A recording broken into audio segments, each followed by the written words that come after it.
Magandang hapon po sa atin lahat, sa mga kababayan natin sa Luzon, sa Visayas at Mindanao at mga kababayan nating OFW sa buong mundo. We continue to pray for all of you and we continue to work, no? To resolve yung present day challenges. Let me start po with a verse that tells us that we die because of lack of knowledge. Nasa Bible po yan. And although ang context nun is that how can you have eternal life kung hindi mo alam ang Diyos o kilala ang Diyos o ang salita ng Diyos? You can apply this verse to everyday life, di ba? But siguro yung iba ang sasabihin anong difference ng knowledge at saka wisdom. A simple Google search will tell you that knowledge is more of the information o yung facts. But yung wisdom is yung how do you apply that knowledge or apply that information to make good decisions or yung judgment, no? So that's what I want to talk about today in relation to yung bayanihan to heal as one law in relation to defeating COVID-19, no? So, remember po, sa batas, may oversight committee at bubuuin namin yan soon. Pero to support the committee, ang gagawin po natin, lahat ng existing committees ng Kongreso, with consultation with our members, no, will be the subcommittees ng Defeat COVID-19 Committee para makapasok lahat ng input sa iba-ibang aspeto, sa economic, sa health, sa peace and order. So, let me give you a background. When we were called in last Saturday sa Malacanang, dun muna sa nagtatanong, opo, naka-self-quarantine po kami ni Congresswoman Lani, praying na mapagtyagaan niya ako for 14 days. Medyo totoong nainip po kami at gusto namin lumabas at gusto po namin tumulong. But our first duty parate is wag makahawa sa iba. So since we were exposed dahil may isang hardworking na kongresista na nag-test positive na nakasama namin both Saturday and halos 24 hours Monday or maybe mga 16 hours Monday na una na umuwi ng konti sa amin. So susunod kami kaya halos kaming dalawa lang nilani ang magkasama for 14 days, no? So but that doesn't mean that we cannot work and nagpapasalamat ako sa lahat ng kongresista lalo kay Deputy Speaker El Rey, kay Secgen Joel at Deputy Secgen Brian na kausap ko daily. At of course kay Mayor Lino dito sa Taguig and kay Lani, no? So going back, before we got called in nung Saturday, sinabi na syempre sa amin yung topic na naghahanap ang gobyerno ng mahigit 200 billion para dun sa 18 million families na magkaroon ng 5 to 8,000 pesos per month. So that's 200 billion. And then 75 to more para dun sa ibang mga kailangan ng gobyerno. Kasama dyan yung PPEs, yung testing kits, yung preparasyon, no, ng gobyerno. And let me make it clear, no. The objective was to find the money for the immediate necessities. So kung ano ang kailangan na ngayon, ma-identify yung pera at magamit sa tamang programa, pero hindi maapektuhan ang overall economic situation natin at yung fiscal position natin. So there is life after corona, the new coronavirus or COVID-19. Ako naniniwala dyan. Ako naniniwalang maganda plano ng Diyos. Dumadaan tayo sa pagsubok, no? But may life after this. So the economic managers have to focus on the immediate relief na kailangan natin, pero make sure then that after this, hindi rin naman mamatay sa gutom o mawalan ng trabaho ang ating mga kababayan, no? So ang discussions namin doon, more of na habang yung batas ipapasa ng last Monday, sila ina-identify na nila saan makukuha yung pera. So for example, they were saying may mga GOCCs na almost until 100 billion makukuha at magagamit, no? And then sa national government, sa GAA, another 100 billion, and then we went up to 275 billion. So kami naman, tandaan nyo po, maraming mga kongresista, naging governor, naging mayor, naging barangay captain. Ako po, nagsimula ako sa konsehal. And remember, we do work with governors, mayors, aside from the cabinet. So we wanted to share our knowledge sa distribution. So even nung Saturday before that, I shared actually yung Taguig model. And that's the two things I want to talk to you about today. No? Yung one, yung distribution. Tanggalin natin mga technicalities. Sino at paano makuha po yung tulong ng gobyerno. Secondly po, yung pong communication. No? So distribution and communications. No? So sa distribution po muna, sinimplify po ni Secretary Abisado at Secretary Sani Dominguez po, no? If you have almost 25 million Filipino families or 24 million plus, no? The 6.6 million po dyan ay nasa formal sector. Ibig po sabihin yan yung may trabaho, nagbabayad po ng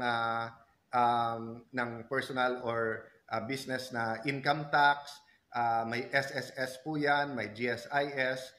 So, unang-una po, you're not supposed to lay off people, no? So, may sweldo pa rin dapat and may mga savings din yan. So, iba ang programa sa kanila and we're working with the companies at papasok dyan mamaya yung economic stimulus plan para dyan. Pero paano po yung part po ng ekonomiya na either self-employed, walang trabaho, or no work, no pay, no? So, 18 million Filipinos dito po papasok. 18 million Filipino families po. 18 million Filipino families, no? So, sa 4.4 million families that napapaloob sa unconditional cash transfer, conditional cash transfer, wala pong problema kasi itatop up lang yan, no? O kumbaga sa cellphone, ilo-load lang. So, yung 5 to 8,000 pesos po, idadagdag sa present manner ng distribution dun sa 4.4 million families na under conditional cash transfer. So dun po sa 13.6 million na hindi under conditional cash transfer, maraming question dyan kung paano ipaabot sa kanila. So ang sinuggest po namin ay house to house, isa-isahin. Bakit po? Kasi traditionally, paano ba nag-ano ng relief? Bibigyan mo ng stub o ng papel, di ba? Na may number o may pangalan yung pamilya. And then ipatatawag sa isang public place na gym at dun i-distribute, no? So in the traditional way, unang-una, may malalaking crowd. And naka-community quarantine nga tayo eh. So the less people na magkita-kita and kung pwede nga, walang bagong tao pumasok sa mga barangay, the better for the health situation. So, ibabalanse natin both the health situation and the challenges to keep us healthy by quarantine, and ibabalanse natin din yung economic relief na kailangan para may makain naman ang mga tao at may pambili ng gamot, no? So, yung house-to-house model, meron kang representatives. Unang-una may pulis na kasama kasi yan po ay pera. So, daan-libo, milyon din po ang dala niyan. Okay. Secondly po, yung LGU. Kasi yan po ang magiging katuwang, maging DSWD, DOLE, o kung ano man mga sa gobyerno, yung LGU. When I say LGU, pwedeng the city, municipality, or the provincial government. So, third yung barangay. So, although LGU din barangay, siya naman yung nandun sa lugar. Yung fourth representative na amin pong pinopropose, yung pong either homeowners association or yung urban poor association o kung sino man NGO mismo dun sa lugar, no? And fifth, kung gusto magpadala ng representative yung kongresista para ma-assure nga na bawat pamilya sa kanilang lugar ay nabibigyan, this way walang mistrust with each other, no? So we want to address three things. Una, speed. Paano ba pinakamabilis na makakarating sa inyo ang resources? Number two, we want to address safety or health. What's the least contact possible para nga hindi magkahawaan or we don't introduce a new person into a quarantined area. And number three, how do we address mistrust? Yung pong merong hindi nabigyan o kaya akala ninakaw o kaya hindi sigurado dun sa amount, no? So although again, knowledge dapat ma-post kung paano to gagawin at kung magkano ibibigay per region. That will go into the communications. I'll focus muna sa distribution. So dun sa team na sinabi ko, yung limang yon, limang tao lang yon. So for example, no, Metro Manila, let's say Quezon City, Manila, San Juan, Taguig. So let's say pera ng DSWD at 8,000 per family. So kung sasabihin mo, let's say sa Taguig, there are 200,000 families, and of the 200,000 family, 150,000 yan ay part ng 18 million families. So ang ibibigay sa amin ay 150,000 times 8,000, 'di ba, pesos.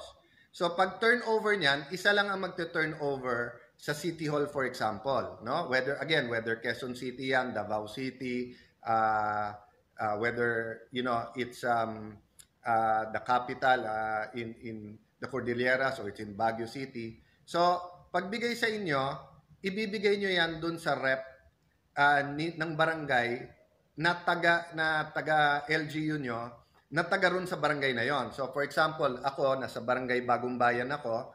So meron rep ang city, may rep ang barangay, may rep yung urban poor namin dito, may rep po ang kongresista, may rep po ang may pulis o militar na kasama. So ang mangyayari yan po, bahay-bahay ibibigay.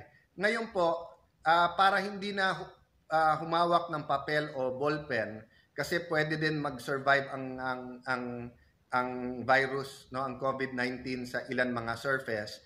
Ang recommendation namin, cellphone na lang ang pangkowa. So each house na bibigyan, kukunan na lang na inaabot at nandun yung bahay, di ba? May geotagging din naman po ang mga cellphone ngayon. So what we're proposing is bigyan nyo ng personal protective equipment yung 5 represent.